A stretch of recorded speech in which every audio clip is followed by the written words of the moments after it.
What's up, everyone? Welcome to a very special Glitch Pitch Live. I'm actually going to show you guys Factorio today. I'm actually streaming this on Twitch and showing you a little bit kind of a rough cut of the game and what it's about. So really quick, this game is best described, I think, as a kind of resource management, factory setup kind of game. If you're into maybe the more not boring parts of Minecraft. I think the my favorite parts of Minecraft, obviously, setting up the base and mining and getting everything kind of set up and producing in a way that you're never short of resources. You will absolutely love this game. So what I'm going to do here today is just kind of walk you through a little bit of steps. I've pre-made some sections here that I can kind of jump to and show you what the game is like as it progresses. So just early on starting, it's a little bit not slow, but it's a little bit progressing. You have to kind of pick up the systems a little bit and start from nothing to really get things kind of working. So you have these automated mining drills, you have furnaces to kind of pick up your four main resources: your coal, your iron, your copper, and your stone, which is unfortunately a little bit of a jog away from the other resources. I'm going to mine some stone here really quick to show you the crafting menu. Before I kind of jump to what that means for the game. So the game's been in development since spring of 2012. It's developed by Wub Software, a studio out of Prague, out of Czech Republic. So kind of European developed game. It's been in development for a long time, but it actually just hit Steam full release last week, I would say, about a week and a half ago. And I have to say, this is a game that has sucked so much time out of my life the last couple of weeks. I've easily sunk hours and hours. I think 80 or so hours into this game in the last couple of weeks. So I can not recommend it enough. This is oh, you know what? Yeah, I'm all right.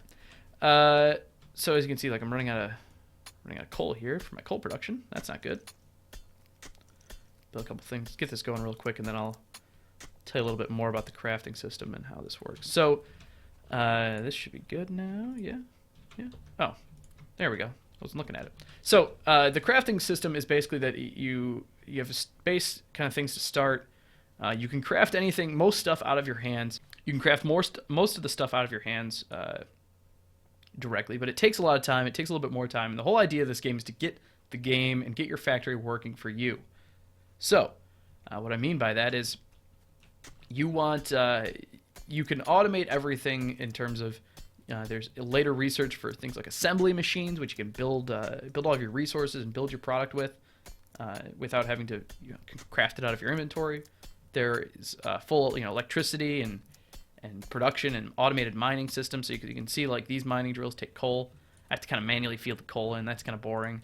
I would love it if if electricity could do that for me and have electric drills, which we do, and we'll show you here in a little bit. But as I said, starting out is a little slower paced, but it gives you an understanding of what you need to do. So you need to have iron, you need to have coal, you need to have some copper, so you can build up your factory. So what we're doing here is we're crafted a mining drill. What's nice is you don't actually have to craft everything underneath it. So, for example, this takes iron gear wheels, a stone furnace, and some iron plate. So I have iron plate.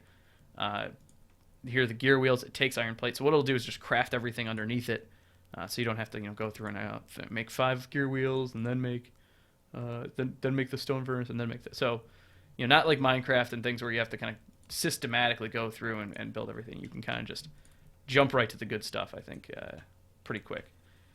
So as you can see, what I've done here is I've built another mining drill, and I'm having it feed directly into the stone furnace. The stone furnace smelting all that iron into glorious, useful plate. And with that plate, I can actually do a lot more stuff, like a lot more cool stuff with the plate than I can with iron than I can with other stuff. So I can build. I can build some. Let's build another mining drill here, and have that feed into another burner here, so we can get a lot more coal, get my coal production up, so I'm not running short. And then let's go ahead and build Yeah, let's go ahead and grab a bunch of iron. Let me show you some other stuff we can do here. So let's build a copper mine here real quick. Before I jump into the... Oh, I can. I already can. Cool. So just kind of, you get all of your resources together, and what you can do is actually build things like conveyor belts and inserters, and that'll pick up items and drop items onto places for you, drop items into places for you. You can drop them onto transport belts and things that do exactly like they sound. They are giant conveyor belts that kind of make up your entire world. So I can have this drop. I can have this drop the some of the resources instead of onto this chest. I'm gonna have it drop onto this belt. And you can see it kind of. You can transport things around your base like that.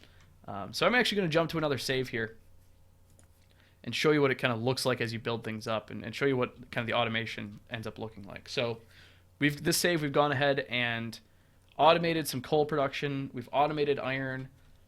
We've actually set up an electricity system with the steam engines way down here. If I can get down there. So all down here, steam engines and boilers providing electricity. So what we've done is we've gone ahead and built kind of inserters in a lab and done some research. So here's your kind of massive tech tree. Each one of these taking these little science pack things. So to research, we need a lab, and we need to put science into the lab. So we can build these science packs out of our hands if we really want to. But as you can see, it takes time. It takes a lot of resources out of our hands, and we could be doing other things with our time. So let's work a little bit smarter. Let's have it so the factory is making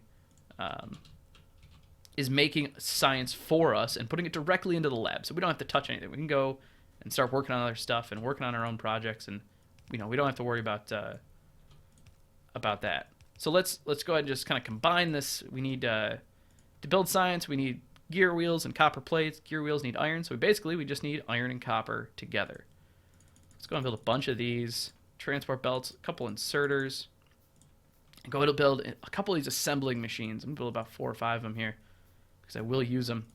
The assembling machines are what kind of automates everything for you, so you don't have to necessarily do any of the work. You can just kind of have the factory do it for you, which is the whole point. One thing I love about this game is it's very forgiving with the placement of things. You don't lose things when you destroy them or move them around. So, I don't want this lab here. I want it a little bit closer where I'm going to be building stuff. So I can right-click it and destroy it and kind of pick it up, move it over here. I think that's about enough. No, a little bit more. A bit more space here.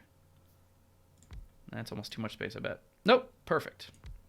Perfect. All right. So here is kind of what we're going to do here. We're going to put some electricity to this. So we're going to have the first factory building iron gears, which is half of the science machine. So this one's going to build iron gears. It's going to pull in the iron off the belt, produce the iron gears. Then we're going to actually dump them into this assembly machine, which is going to be making science. So it's going to grab the copper off the belt. It's going to grab the gears from the gear production and produce science for us. And then what it's going to do is dump directly into the lab. And we'll see that right now. So now we have automated research. We don't have to do anything. We can kind of walk away and let this kind of build for us. Now, you could expand this to anything else in the game. So, for example, I'm going to go ahead and build, I like these transport belts. I'm going to need a lot of them as time moves on and as my factory gets bigger. So why don't I go ahead and automate those? I don't want to have to do it myself. It's a lot of work. It's a lot of time. I could be doing other things. Frankly, my time is valuable. So I'm going to go ahead and put a little electricity here and power this guy and drop some. So this one's going to be building gears again. This one's going to be building the belts themselves. And it's going to dump into a little chest here. So let's go ahead and build these gears. Sorry, I'm going a little fast here. I've been playing a lot of this game. And transport belts. So as you can see, taking the transport belts, building one of my favorite resources, the transport belts, automated into a chest. And all I have to do is walk by and pick them up. I don't have to build them myself. I don't have to craft them. I don't have to think about it. So this expands. This gets so much more complicated as the game goes on. So I'm going to go ahead and actually load up a farther save that I've been working on. So if you can see, I have a couple of saves here. Glitch pitch 2.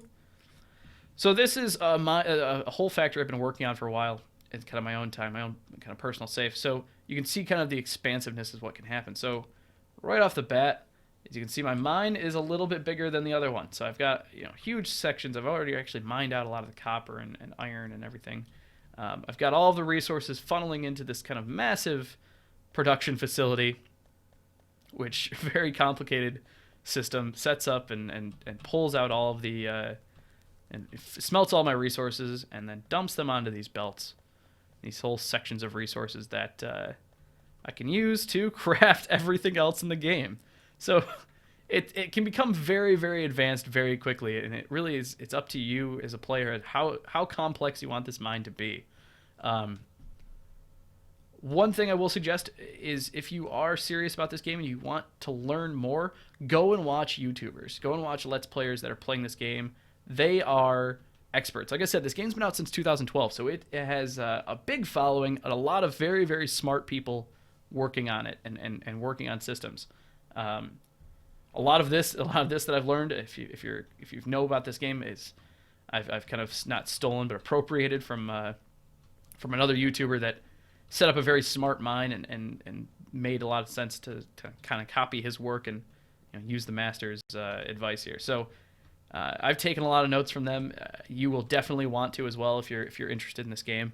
But again, you can also, it's not the most complicated game. At the very beginning, I'd say about halfway through, it starts to get a little weird in terms of difficulty. Once you start adding things like trains and robots and construction and automated construction to the table, you start getting a little bit more complex. So definitely check out some YouTubers and check out some guides online. The wiki on this game is very, very robust, and so you can definitely find there's definitely resources out there to help you. Despite this game being just released to Steam, it has been in development and out for a while. So that is Factorio. Thank you guys for watching. If you're interested in the game, you can check it out on Steam or at Factorio.com, where they actually have a demo available. In the meantime, thank you guys for watching. That is it for today. If you'd like to stay up on all the latest gaming news, you can subscribe to our channel or follow us on Twitter at GlitchFeed. And we'll be back tomorrow with another Daily Glitch.